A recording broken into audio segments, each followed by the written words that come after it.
Welcome back to ECW CyberSlam. This is episode number 13, and it's the first episode from the block of shows that are going to come from Battle Creek, Michigan, of course, Rob Van Dam's hometown. This is the first time that we've been out of the tri-state. Our guys are a little less popular outside the tri-state, so I'm interested to see how that affects ratings going forward. If this opening video package is anything to go by, a 34E plus rating, it is going to affect us a little bit, hopefully not too much. We'll see as the night progresses. CyberSlam begins with a video package recapping recent events in ECW, focusing on Paul Heyman's decision to align with the New Breed Revolutionaries, who became known as the Hustle on last week's episode. Paul Heyman has since surrounded himself with a personal security team and has set out to bring his vision of the new ECW to fruition. This of course has been met with resistance from the ECW fans, as well as the ECW originals who make up much of our roster.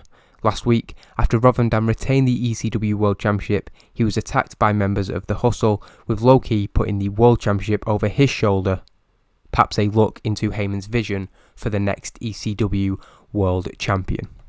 Speaking of Heyman, he comes out to open up CyberSlam in Rob Van Dam's hometown, talking about recent events, albeit ignoring his clear bias and the attacks that have taken place to the ECW originals. Heyman says that there's been a lot of question marks about his new vision of ECW, but he is used to people taking a little bit of time to catch up to speed with his ideas. One thing he knows everybody loves is tournaments, and tonight marks the beginning of a tournament to crown the ECW Television Champion. Before he can explain this further, Rob Van Dam comes out to his hometown crowd, with security quickly coming between Rob Van Dam and Paul Heyman. Paul earnestly says that while Rob Van Dam might not believe it or understand it just yet, Paul Heyman is doing what he feels is best for ECW. RVD takes this in and sees that in that case, he only has one option: take Paul Heyman out. Of course, Rob Van Dam is quickly swarmed by that security team, and Heyman orders that he be chucked out of the building. This of course doesn't go down very well with his hometown crowd. As Rob Van Dam is led away, the commentators introduce the first match, the opening match of that TV Championship tournament, Brent Albright facing his long-term rival Stevie Richards, and that gets a 59C rating, so that is pretty good. Probably helped by Rob Van Dam being popular in his hometown, I think. Paul Heyman always doing a good job. We continue our main storyline, and we go into the opening match of that TV title tournament. The opening match sees Brent Albright go one-on-one with Stevie Richards in a decent wrestling match that didn't have much heat. Brent Albright beating Stevie Richards in 10 minutes and 19 seconds by submission with a crowbar. Despite CW Anderson getting involved, Brent Albright still managed to pull out the victory. He also kicked out of a super kick from Richards. So a 46, which is better for Brent Albright, a 41 for Stevie Richards, so it's a little bit of an improvement. A 42D rating is an okay opening match, and Brent Albright is the first person to advance to the final four of the TV Championship tournament. After the match, Brent Albright is interviewed at the top of the stage by Steph, that is just Trinity renamed because I didn't have an interviewer. Albright spoke frankly, saying that the last 2 months of his career have quite simply sucked, and he blames Stevie Richards for that. Tonight was vindication, as he ripped Stevie Richards' arm right out of its socket.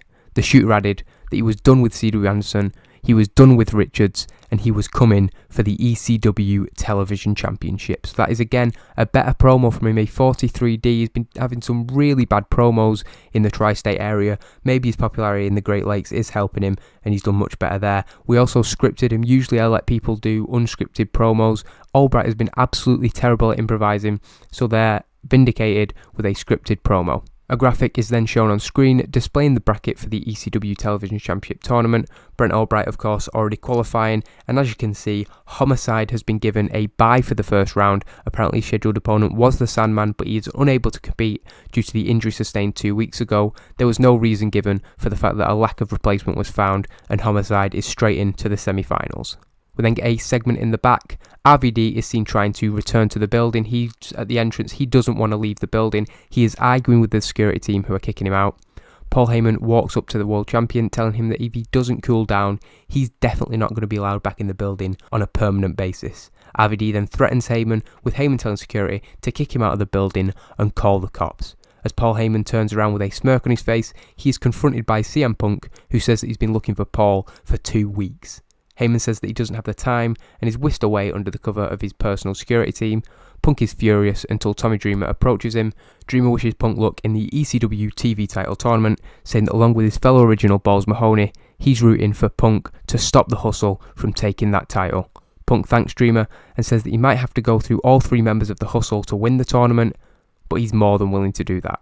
Dreamer and Punk then shake hands to end the segment, so Rob Van Dam struggle when going off script again, Heyman doing well, and we move into what is scheduled to be the second match of the night, Danny Doring v Johnny Swinger.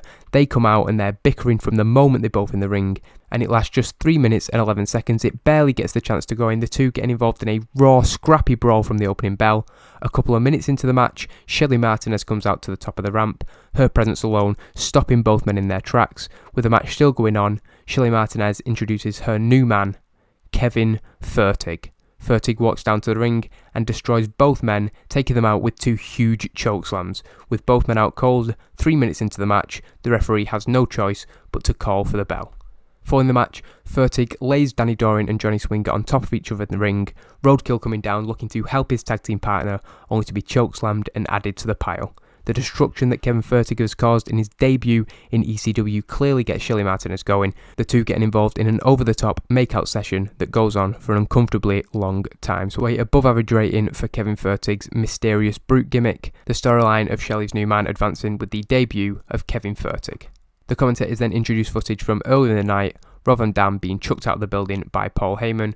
We also see the argument that followed, with Paul Heyman calling the cops on the ECW World Champion.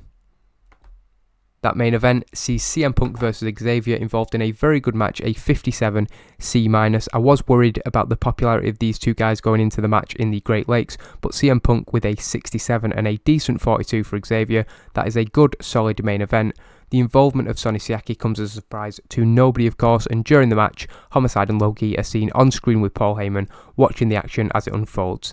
As we see Heyman, Loki and Homicide, Heyman is informed of a riot that is taking place in the back. He tells his security to go and deal with it and nip it in the bud. Because of this, as Siaki looks to help Xavier to victory, he is stopped in his tracks. Taking advantage of the chaos in the back, Sabu manages to make his way down to the ring, throwing a chair at the skull of Sonny Siaki as he set up CM Punk for a powerbomb. Sabu then threw his body at Siaki, who was now on the outside, taking both men out. Left in the ring, CM Punk was able to lock in the Anaconda Vice, making Xavier tap out and advance into the second round of the ECW Television Championship tournament. With a graphic reappearing on the screen, CM Punk stands tall, having joined Brent Albright in that final 4. The commentators put over that CM Punk has almost become an honorary original, despite his desire to remain neutral. That, of course, has made him a target for Heyman and the Hustle. Speaking of that group, the show ended with a concerned-looking Heyman and a furious Loki and Homicide watching the screen. Heyman's security having been compromised for the first time, and Heyman's Hustle's stranglehold over the roster being overcome for the first time by CM Punk. So it's a 54 C- rating for the show, which I'm happy with considering we weren't in our home area. We've increased our popularity in 44 regions. CM Punk putting in another great performance in the main event despite his lack of popularity in the Great Lakes. We are a little bit out of our comfort zone with these next 4 shows, a bit more unpredictable, but there's encouraging signs from Brent Albright. We have a debut in Kevin Fertig, who can be a dominant member of the roster, and that television championship tournament is ongoing. Of course, with us being in Battle Creek, Michigan, we're very much playing on how much the fans want to see Rob Van Dam in action. He was thrown out of the building tonight, but of course Rob Van Dam will heavily feature on these shows, and hopefully his popularity can help us and continue to build the momentum, because we have got a solid run of C- C rated shows. Things are definitely looking up in ECW.